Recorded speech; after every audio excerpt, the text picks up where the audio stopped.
Definitely ஒரு துன்பம் வரைக்க உதவும். இது trying to enquire, trying to be establish in who you are. ஆனால் என்ன பிரச்சனைன்னா எங்களுக்கு அதை முதலே ப்ராக்டிஸ் பண்ணி அந்த ப்ராக்டிஸை டெவலப் பண்ணி அந்த ஸ்கில்லை டெவலப் பண்ணி இருந்தால் தான் அந்த நேரம் உதவும். ஸோ லைக் ஃபார் எக்ஸாம்பிள், வீடு பற்றி எரியுது, அது நெருப்பை நினைக்கிறதுக்கு என்ன தேவை? என்ன தேவை? தண்ணி தேவை. அப்போ எப்போ தண்ணி டேங்க் கட்டுவீங்க? பற்றி எரியக்குள்ள தண்ணி டேங்க் கட்ட இயலாது. So the point I'm trying to make என்னன்னு சொன்னால், அந்த ஸ்கில் இருக்குது தானே, அந்த டேலண்ட்டை முதலே டெவலப் பண்ணி இருந்தால் அந்த நேரத்தில் உதவும், நல்லா உதவும். அப்போ என்னென்னு சொன்னால் என்னத்தை ட்ரை பண்ண பாருங்கள், ஒரு துன்பம் துக்கம் வரைக்க ஏன் நாங்கள் சஃபர் பண்ணுறோம்ன்றதை ரெண்டு விதமாக பார்ப்போம். ரெண்டுமே யூஸ்ஃபுல்லாக இருக்கும். ஏன் சஃபர் பண்ணுறோம்னு பார்ப்போம். இப்போ முதலாவதாக சிம்பிளாக பார்க்க வேண்டிய ஒரு விஷயம் என்னென்னு சொன்னால், உதாரணத்துக்கு எனக்கு ஒரு துன்பமான சம்பவம் நடந்துச்சு. எத்தனை தரம் நடந்துச்சு? என்ன சாமி உங்களுக்கு தான் நடந்த, உங்களுக்கு தானே தெரியும். ஸோ எனக்கு வேண்டிய ஒருத்தர் இறந்துட்டார். எத்தனை தரம் அவர் இறக்க முடியும்? ஒரு தரம். ஆனால் அதை நினச்சி நான் எத்தனை தரம் துன்பப்பட முடியும்? அப்போ if we relive the past, we can reenact it again and again, and every time we reenact it we suffer. ஆமா இல்லையா? அப்போ என்ன பிரச்சனை இங்கே? எதால் உண்மையாக நான் கூட சஃபர் பண்ணுறேன்? நடந்ததாலேயா இல்லாட்டி ரிப்பீட்டட் திங்கிங்காலையா? ரிப்பீட்டட் திங்கிங் அண்ட் ரீலிவிங்கால தான் நான் சஃபர் பண்ணுற அளவு கூடவே இருக்குது. நான் சொல்ல வரையில வாழ்க்கையில் இந்த மாதிரி விஷயங்கள் வராதுன்னு சொல்ல வரையில, அதால் பாதிப்பு வராதுன்னு சொல்ல வரையில. இது நாங்கள் ஆத்ம விசாரத்தை பற்றி பேசாமல் இப்படி பார்க்க பாருங்கள் என்ன நடக்குன்னு சொன்னால், நடக்கிறது ஒருக்கா அதால் வர துன்பம் இருக்குன்னு வச்சாலும் அதுவே கேள்விக்குறியாக இருக்குது. ஆத்ம விசாரத்தில் படிப்போம்னா சரி, அதுக்கு முதல் சரி துன்பம் ப்ராக்டிக்கலாக பார்ப்போம். அப்போ பட் பை ரீலிவிங் இட் என்னது, ஐ ஆம் ரிப்பீட்டிங் இட். எவ்வளவு தரம் நான் ரிப்பீட் பண்ணுறோம் அவ்வளோத்துக்கு நான் சஃபர் பண்ண போகிறேன். அப்போ இதுக்கு என்ன காரணம்? If you don't think of it, இப்போ உங்களுக்கு துன்பத்தை தார எதையும் உங்களுக்கு நினைக்க பிடிக்குமா? உங்களுக்கு துன்பத்தாரதை எதையும் நினைக்க பிடிக்காது. எஸ். அப்போ இதை ரிப்பீட்டட் திங்கிங்கால் துன்பத்தை தருது. அப்படி இருந்தும் எனக்கு பிடிக்காத ஒரு விஷயத்தை நான் செய்கிறேன்னு சொன்னால், ஐ am not controlling my thinking. இல்லைங்க, இதில் என்ன பாருங்கள், எனக்கு செய்ய பிடிக்காத ஒரு விஷயத்தை செய்கிறேன். நாங்கள் துன்பத்தை தார எதையும் எனக்கு நினைக்க பிடிக்காது.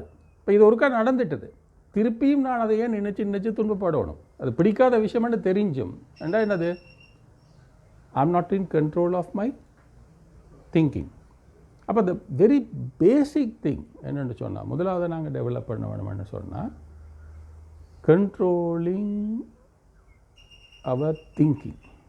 ஏண்டா இதை பற்றி நினைக்க வேணுமெண்டா இதை பற்றி தான் நினைக்கணும். இதை பற்றி நினைக்கக்கூடாதுண்டா இதை பற்றி நினைக்கக்கூடாது.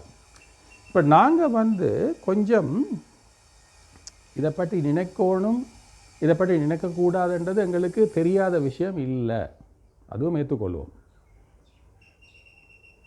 இதை பற்றி தான் நினைக்கணும்னு நினைக்க ரெடியாகவும் இருக்கிறோம். ஒரு விஷயத்தை பற்றி நினைக்கக்கூடாதுன்னு நினச்சா மறக்கவும் ரெடியாக இருக்கிறோம். ஆனால் நாங்கள் அதை தேவையான நேரம் அப்ளை பண்ணுறே இல்லை. சில இடத்துல மாற்றி செய்வோம். எதை பற்றி நினைக்கக்கூடாதோ அதை பற்றி நினைப்போம், எதை பற்றி நினைக்க வேணுமோ அதை பற்றி. when you try to concentrate, அங்கே என்ன தேவை? ஒரு விஷயத்தில் கன்சன்ட்ரேட் பண்ணணும். அப்போ என்ன தேவை? அதை பற்றியே தொடர்ந்து நினைக்கணும். அப்போ ஐ struggle.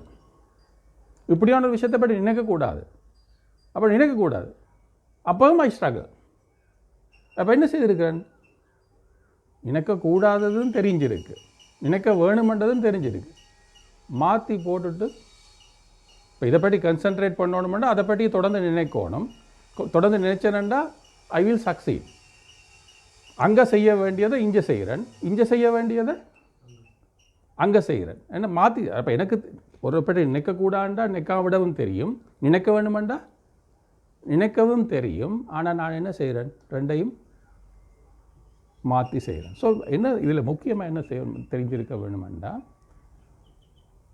we should become aware of the way we think. அதாவது எங்களோட தாட் பேட்டர்ன்ஸ், எங்களோட தாட் பிஹேவியர் இதுதான் நடக்குது. பிகாஸ் என்னென்னா எங்களுக்குள்ள என்ன நடக்குதுன்றது எங்களுக்கு தெரிஞ்சால் தான் பிறகு என்ன செய்யலாம், we can attempt to manage it.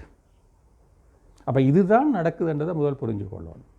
இதுதான் நடக்குதுன்னு தெரிஞ்சால் தான் then you can do something to change it. எங்களுக்கு என்ன தேவை? எதை பற்றி நினைக்கணுமோ அதை பற்றி மட்டும் நினைக்கணும், எதை பற்றி நினைக்கக்கூடாதோ அதை பற்றி நினைக்கக்கூடாது. அதுக்கு முதலாவது இது நான் மாற்றி செய்கிறேன், இது ரெண்டும் எனக்கு தெரியுமென்றும் தெரியணும், ரெண்டும் எனக்கு செய்ய தெரியும். கன்சன்ட்ரேட் பண்ணணுமென்றது தெரியாண்டு இல்லை, வடிவாக கன்சன்ட்ரேட் பண்ணுவேன் எங்கே தேவையில்லாத விஷயத்தில். இக்னோர் பண்ண வேணுமென்றதும் தெரியாதுன்னு இல்லை, வடிவாக இக்னோர் பண்ணுவேன் எங்கே தேவையான விஷயத்தில். தேவையான விஷயத்தை வடிவாக இக்னோர் பண்ணிவிட்டு தேவையில்லாத விஷயத்தில் கன்சன்ட்ரேட் பண்ணி ரெண்டாலே சஃபர் பண்ணுவேன். இதுதான் பிரச்சனை. இப்போ இதை முதல் தெரிஞ்சுக்கொண்டு இந்த என்னென்னா நாங்கள் இதை எல்லாத்தையும் என்ன சொன்னால், அந்த எப்போவுமே எங்களோட அட்டென்ஷன் வெளியில் இருக்கிறதால உள்ளுக்கு என்ன நடக்குதுன்றதை நாங்கள் அவதானிக்க தவறிடுறோம். ஆனால் அதை சரியாக ஹேண்டில் பண்ணாததால் தான் நாங்கள் சஃபர் பண்ணுறதும் அதால் தான் நாங்கள் சக்சீட் பண்ண, அதாவது வெற்றி அடைய, அது வாழ்க்கையில் வெற்றி அடைறதுக்கு தடையாக இருக்கிறதும் அது தான், அதை ஹேண்டில் பண்ணாதது. So we should learn to manage our own thoughts. To manage our own thoughts உள்ளுக்கு என்ன நடக்குதுன்றதை புரிஞ்சுக்கொள்ளணும். என்ன நடக்குதுன்ற புரிஞ்சுக்கொள்ளுக்கு என்ன செய்யணுமெண்டா அவதானிக்க பழகணும். என்னத்தை அவதானிக்க? எங்களோட சிந்தனை எப்படி இருக்குது, எதை பற்றி இருக்குது, ஏன் இப்படி இருக்குது, இந்த கேள்விகள் கொஞ்சம் தேவை. உலகத்தில் எத்தனையோ விஷயம் நடக்குது, அதை பற்றியெல்லாம் அவங்களுக்கு இந்த கேள்வி வருது. ஏன் இப்படி இருக்குது கேட்குறோமா இல்லையா? ஏன் இவங்க இப்படி செய்கிறாங்க கேட்குறோமா இல்லையா? இந்த கேள்வியே நாங்கள் எங்களை பற்றி கேட்கக்கூடாது. ஏன் என்ற சிந்தனை இப்படி இருக்குது, ஏன் இப்படி நினைக்கிறேன், இப்படி we have to ask ourselves and we have to know what is happening within. இதை செய்ய முடிஞ்சு அதாவது இப்போ நான் இதை பற்றி தான் நினைக்க போகிறேன், வேறு இதை பற்றி நினைக்க மாட்டேன் என்ற ஒரு அந்த இது மட்டும் வந்தாலே துன்பம் இல்லையா? இதை ஆத்ம விசாரத்தை விடுங்க, அது அடுத்தது. அதுக்கு முதல் இதைத்தான் நினைப்பேன், வேறு எதை பற்றி நினைக்க மாட்டேன் என்றதில் நான் ஃபேமாக இருந்து if I know how to choose what to think, அப்போவே என்ன போயிட்டுது? அப்போ துன்பம் அதை எங்களுக்கு நாங்கள் துன்பத்தால் அதை ஏதாவது நடக்கிறதால நாங்கள் சஃபர் பண்ணுறதிலும் பார்க்க நாங்கள் அதை என்ன சொல்கிறோம், ரீலீவ் பண்ணுறதால தான் நாங்கள் சஃபர் பண்ணுறது கூட. அப்போ அதை நீக்கினாலே எங்களோட துன்பத்தில் 95% நாங்கள் அனுபவிக்கிற துன்பத்தில் 5% நடக்கிறது, 95% நாங்கள் திருப்பி அதை நினைக்கிறது. அப்போ when you learn to handle it this way, 95% of your misery is over. ஆத்ம விசாரில் என்ன பெருமைன்னு சொன்னால் உங்களுக்கு துன்பமே இல்லைன்றது விளங்கும். That's the best part. சரி, அப்போ first if you learn to handle this, if you can control, then நீங்கள் கேட்டிக்க தானே கேள்வி, அந்த நேரம் ஆத்ம விசார் வருது இல்லையண்டு வரும். ஏன்? Now you are in control of என்ன நடக்குன்ற. இப்போ என்ன ஆத்ம விசாரம்னு சொல்கிறீங்க, அந்த நேரம் தண்டா யூஸ்ஃபுல்லாக இருக்குமென்று சொல்கிறீங்க, ஆனால் முடியலைன்னு சொல்கிறீங்க. ஏன் முடியலை? திருப்பி என்ன செய்யுது? மைண்ட் போய் அதை நினைக்குது. அப்போ அது அந்த என்ன சொல்கிற it's a wishes cycle. So you have to break it. இப்போ இதை பிரேக் பண்ணுறதுக்கு சிம்பிள். இது even before you get to ஆத்மா விசார், அந்த முதல் நான் சொன்ன அந்த விஷயங்களை கொஞ்சம் சிந்திச்சு இப்படித்தான் இதால் தான் நடக்குது. Knowledge is power. So when you know this is what is happening. பாருங்கள், உதாரணத்துக்கு ஒரு துன்பமான சம்பவம் நடந்துச்சு, அதை பற்றி நினைச்சா தூக்கம் வருது. வேறு எதை பற்றி நினைச்சா அது மறந்து போதா இல்லையா? So they see when you are distracting yourself, then that goes away. So that's one technique. Another, you think of something else. So you don't think of this. So you get out of that. So distraction is one technique.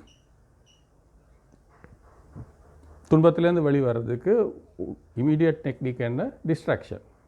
அது try பண்ணுறாங்க இல்லை, சின்ன பிள்ளை விழுந்துட்டுது, அழுது, நீங்கள் என்ன செய்கிறீங்க? ஏதாவது கொடுத்து டிஸ்ட்ராக்ட் பண்ணுவோம். என்னத்தையாக காட்டி இதண்டு டிஸ்ட்ராக்ட் பண்ணோன்னா அது மறந்து போய் சிரிக்க தொடங்குது. ஏன் அழ தொடங்கிறது மறந்து போகும் அதுக்கு. அப்போ என்ன நடக்குது? ஆனால் அதே சின்ன பிள்ளை திருப்பி ஒரு ஞாபகப்படுத்தி விட்டால் திருப்பி தொடங்கும். அப்போ you can distract, then the sorrow disappears. இது ஃபர்ஸ்ட் டெக்னிக். இப்போ சில விஷயங்கள் ஓவர் பீரியட் ஆஃப் டைம் என்ன நடக்குது? சில துன்பங்கள் ஓவர் பீரியட் ஆஃப் டைம் என்ன நடக்குது? ஒரு விஷயம் இப்படி தான் நடக்கணுமென்று எதிர்பார்க்குறீங்க, இப்படி தான் நடக்கணுமென்று எதிர்பார்த்த விஷயம் அப்படியே நடந்துச்சுன்னு சொன்னால் அது உங்களுக்கு துன்பமா?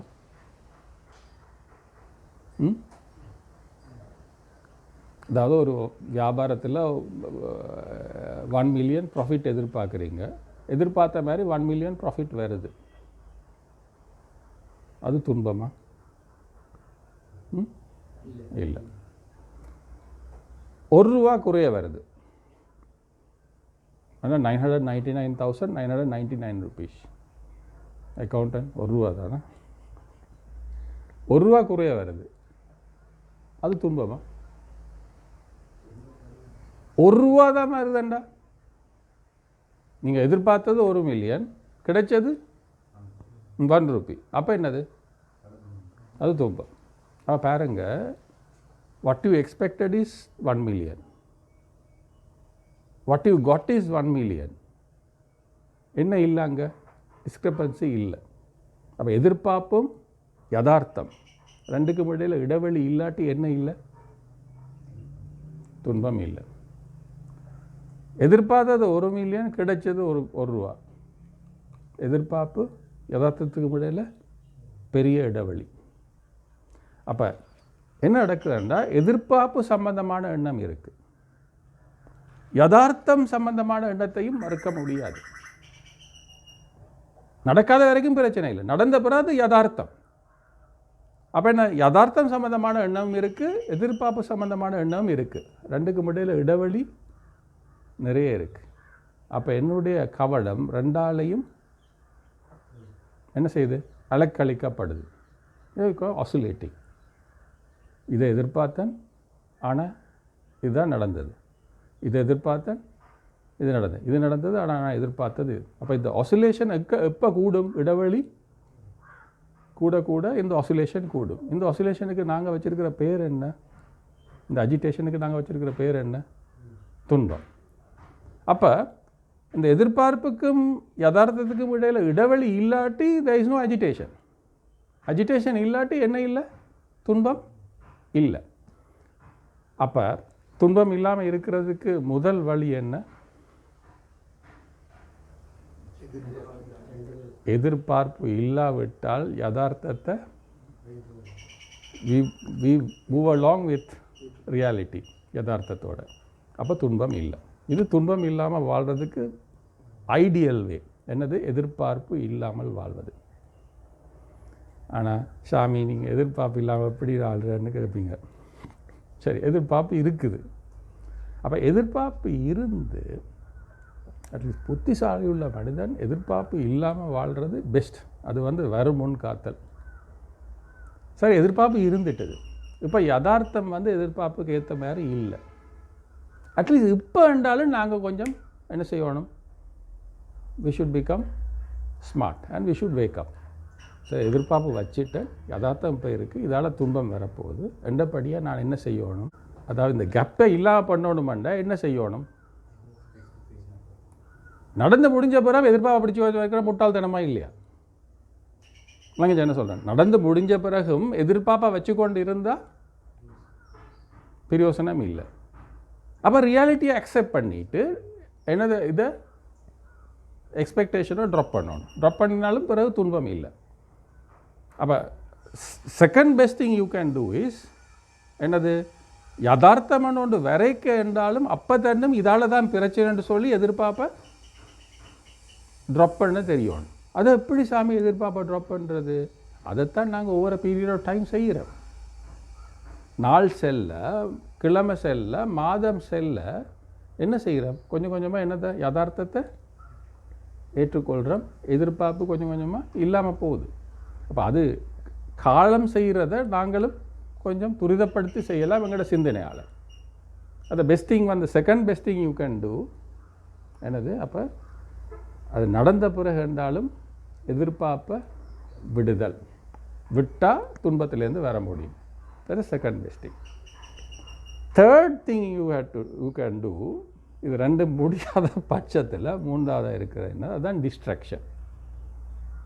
சில இடத்துல யாருக்கும் துன்பம் வந்தால் நாங்கள் வேறு எங்கேயான வேறு கூட்டி கொண்டு போகிறது, எல்லாம் என்னத்துக்கு செய்கிறோம், இந்த இடத்த விட்டு வேறு எங்கேயும் போய் இருப்போம், அப்போ இந்த ஞாபகம் வராது. என்ன செய்கிறோம், we are trying to distract. இப்போ டிஸ்ட்ராக்ஷன் ஓரளவுக்கு okay, it's a temporary measure but effective as long as you choose the right distractions. Finally என்ன நடக்குதுன்னு சொன்னால் விருத்தி தான் பிரச்சனை. So if you can manage the விருத்திஸ், அதான் சுவாமி சின்மனந்த சொல்லியிருக்காருன்னா, மனதை வெல்லுங்கள், மனதை வெல்லுங்கள், உலகை வெல்லுங்கள். You conquer the mind and you conquer the world. என்ன பிரச்சனைன்னா, we try to conquer the world without conquering our mind.